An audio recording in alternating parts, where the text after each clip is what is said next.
You're listening to How to 20-something, the best podcast that helps both men and women navigate their 20s and learn how to adult across all aspects of their lives. We're going to focus on career, relationships, finances, fitness, nutrition, and all of the common challenges and obstacles a typical 20-something will face in this post-college life.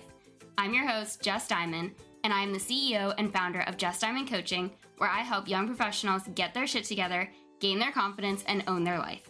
No one prepares you for this adulting world, so allow me to help you feel like you are no longer a chicken running around with its head cut off, and that you actually know what the hell is going on and what your next step to take is. Welcome to How to 20-something.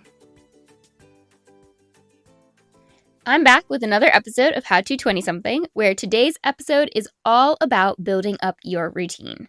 Whether you're someone who has never had one, realize the one that you have isn't working for you, or have resistance towards having one, this episode is going to help you build one that suits your needs. Which also means if you don't want every day to look the same, you can still have a consistent routine in your life that provides structure and variability. Because if there's one thing I know about humans is that we thrive on routine and consistency. Doesn't matter who you are, your brain is immediately like, I don't have to think as hard. Plus, in your 20s, you're going to find your schedule changing based on work demands, unemployment, new commitments, etc. And it's important to know how you can utilize your routine across these changes so you don't lose your mind in the process. For example, I had a really good routine for my work week when I first started working after college. I would get up and go to the gym, go to work, sit through an hour of traffic to get home, and then possibly do something when I got back. Then I realized that an hour of traffic was not fun, so I switched my morning workouts to evening ones, caught the gym halfway through my drive home, and went home afterwards. And every now and then I would go to a happy hour or something. And then the pandemic hit and I lost my job, which also meant I lost my routine, and I was scrambling for the first month with a pretty shitty routine, I say in quotes, that consisted of me laying in bed until 11 a.m. every day. Once I switched things up to include better habits, my mental health improved, and I started to see the light at the end of the tunnel. This new routine I created was so good for me that it was the first thing I worked really hard to include once I went back to the working world, and even when I became self-employed. You see, there are different aspects to your routine that should be moldable across different stages of your life, and that's exactly what I want to help you be able to create for yourself throughout this episode. I find almost every 20-something needs a wake-up call to their routine, whether they know so or not, which is why I felt called to make a topic on this. Whether they're a procrastinator, disorganized, hate doing the same thing every day, or just simply don't know how to create one that's going to work for them, I have multiple different systems to help them build one for themselves. And not to toot my own horn, but this is what I'm exceptionally good at.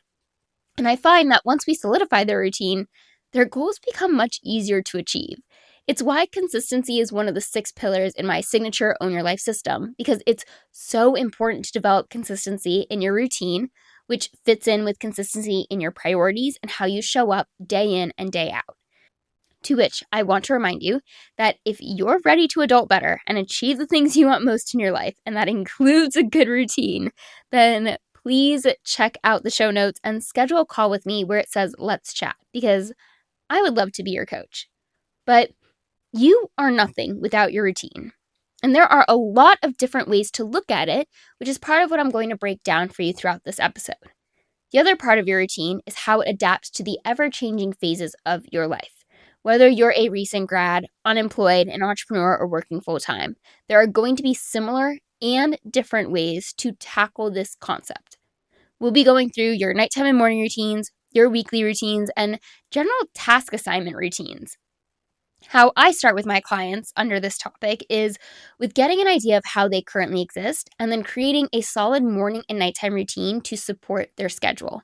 Because it doesn't matter who you are or what shift you work, you need to know how you're winding yourself down at the end of your day and how you're beginning your day so you don't feel rushed or stressed from the get-go.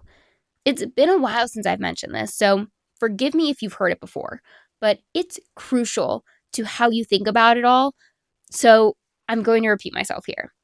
Your nighttime routine is far more important than your morning routine, because in order to have a solid morning routine that does not consist of you hitting snooze several times, you need to be coming off of a good night's sleep. And in order to have a good night's sleep, you need to have a good nighttime routine. It's the easiest way to begin thinking with your future self in mind. Asking yourself, what does nighttime me need to do so morning me has an easier time? That could mean packing your lunch, writing your to-dos out, laying out clothes, packing a gym bag, straightening up. It's doing what you can before you go to bed so the morning version of you doesn't have to. And then you can buy back time through sleep or through being able to move slower through your morning. But it all starts with knowing, what does tomorrow hold for you? What's on the calendar or what needs to be put on the calendar? And then prepping ahead of time for that thing, which is where to-do lists enter the chat to help with your routine. But before I dive into that side of it, I want to highlight some more important things to note when it comes to your nighttime and morning routines. There are two primary goals of your nighttime routine: prep for tomorrow and prep for your sleep. I already talked about prepping for tomorrow, but prepping for your sleep is the real kicker. Because if you're anything like me, then you need to have that designated wind down time to fall asleep. Most of you can't just all of a sudden decide to go to sleep and go from running around crazy, lights on, moving around, to instant sleep.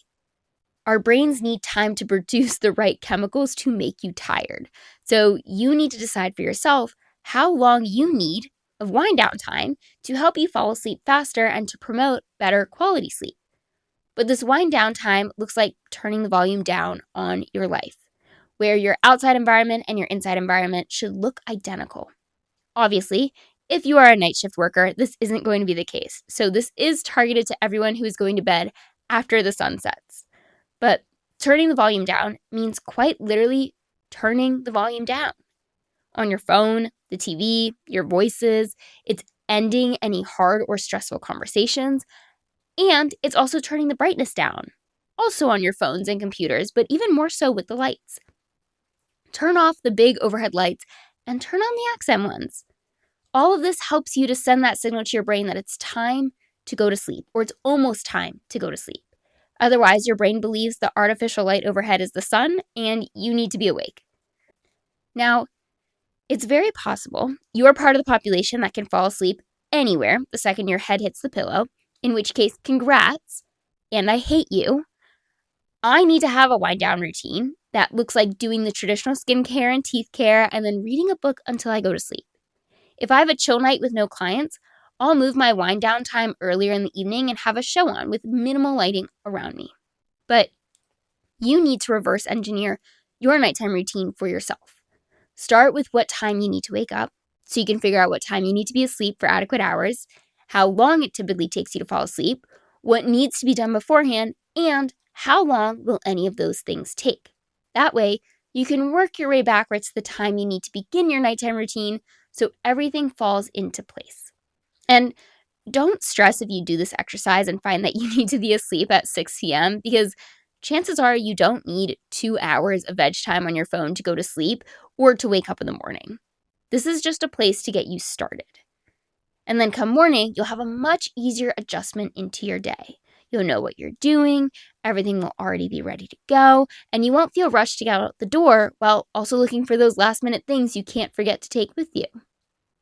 If you do your nighttime routine correctly, then your morning routine is going to be a lot simpler in practice. It's really just getting ready for the day. I also like to add in some gratitude practices to my morning routine, so I start out on a positive note and search for the wins throughout my day. Like, when I wake up, I give myself 5 minutes to lie in bed. I run through my day in my head and ask myself, what are the 3 wins I'm after? Which usually consists of my clients having good sessions or something that's relevant to that particular day that I'm hoping to achieve a good outcome for. I know gratitude practices aren't for everyone, but I find this to be a really easy, less woo, positive way to begin my day. So do with that what you will. Also, running through my day ahead usually isn't very stressful because I already created my to-do list the night before as part of my nighttime routine. And I'm now just reminding myself of the things I wrote down, which means it's time to shift into helping you with your to-do list so things don't slip your mind. I've had clients try to remember the things they need to do, and then will say, yeah, it fell through the cracks, it slipped my mind. And I'm like, why are you trying to remember it all? Write it down. And that is in the form of to-do lists. There are two different ways I go about creating them. So take what I say and adapt it to your life. But I do a weekly to-do list of general things that need to get done or meetings that I already have scheduled. And then I do a daily checklist that stems from the bigger weekly one, but has more minute tasks on it as well to account for time. This way is the most helpful for other entrepreneurs or college students and those who are unemployed. It helps you budget your time better across the week and then throughout each day, because your days are a lot more variable across the board versus working professionals with a standard 9 to 5 or a predictable schedule already have their day mapped out for them. If you're someone who stresses over work tasks, then to-do lists will also be helpful to create the night before so you can decrease your anxiety as to what you need to focus on the next day. But I personally like to create both. It's also very satisfying to be able to check off double the things, which helps with motivation to keep going. I create my bigger weekly ones on Sundays, and then every night, as part of my nighttime routine, I create my next day ones. And it will include tasks like going for a walk, just so I feel like my time is being used productively and to also remind me to go for a walk. So to recap what's been said so far, of the routines, there are your nighttime and morning routines, and your to-do list to help you organize your week and days. The third and final part of your routine is also very person dependent, but I find this tactic to be the most helpful with procrastinators and with working professionals, and that is assigning tasks to each day. Kind of like how at the gym, if you do bro splits, you know Monday's chest day, Tuesday's legs, etc., etc. You need to do the same thing with adult responsibilities. What day is your grocery day, laundry day, friend day, relax day, workout day?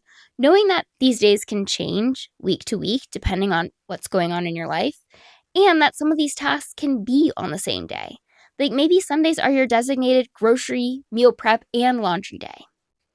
I did this with a client of mine recently because he would get very frustrated with himself for constantly pushing off tasks. And by assigning days of the week to different tasks that include watching a movie or trivia night as well as grocery shopping and laundry, everything changed. He stopped procrastinating his tasks because he has it very clearly outlined of what day he is doing what. I recommend writing the days out: Saturday, Sunday, Monday, Tuesday, Wednesday, Thursday, and Friday, and assigning a task or event to each respective day, and try your hardest to maintain it across time. With repeating that these can change, but start with some kind of structure and see how it lasts for, say, 2 weeks before you decide to change things up. Because here's the most important part when it comes to your routine. You should not be married to it. Routines make life easier. They should not be stressing you out. What I mean is, if, for whatever reason, you have to deviate from your routine, that does not mean you have to completely throw in the towel and give it up for that week, day, or month. It just means it's okay for you to deviate time and time again. Just get right back to it as soon as you can, like every habit you're trying to create. Routines create structure, and structure is a system that allows you to think less about what's going on day in and day out. Because remember, we reach severe decision fatigue by the end of the day. And the worse your routine is, the worse your decisions are going to be because you're tired of making them. So you'll go for the easiest choice, which is most often not the best choice. That's why I stress doing as much for yourself as you can the night before when you're already kind of tired to help morning you make less decisions. Or even doing more on the weekend so you can do less responsibility type stuff during the week. But I get it. Routines are tough to create for yourself. You spend the first 18 years of your life with your routine built for you, always being told where to go, what to do, and what was next. You didn't have to think about anything because your parents did it all for you. Unfortunately, now you're an adult and have to do this all for yourself. So it's a really good thing you found me to be your adulting playbook to make your 20s much easier than if you were doing this all on your own. But at the end of the day, your routine is only going to be as good as how it works for you and how it can adapt to your changing needs and schedule. I know I just gave you a butt ton of tactics to help you get started. Now it's on you to pull what you liked and discard what you don't so you can begin to create something that matches you, with the goal being consistency. Consistency helps keep your brain calm with all the other chaotic curveballs that get thrown your way in this silly little life. But consistency doesn't always mean doing the exact same things day in and day out. It should just be predictable for you across the board. Start with a consistent bedtime and go from there. Trust me, more things will fall into place if you keep that as your primary goal. And now you have some kind of path forward you want to at least try when it comes to building up your own routine from scratch. So on that note, thank you for listening to another episode of How to 20-something. If you liked what you heard, learned something new, are ready to create your own unique routine, or know someone who does, then please share this episode, post it to social media, send it to a friend who has no routine. Just do something to help me spread my reach to all the 20-somethings in the world navigating the most confusing decade. And as always, I can't wait to be in your headphones again next week with another brand new episode.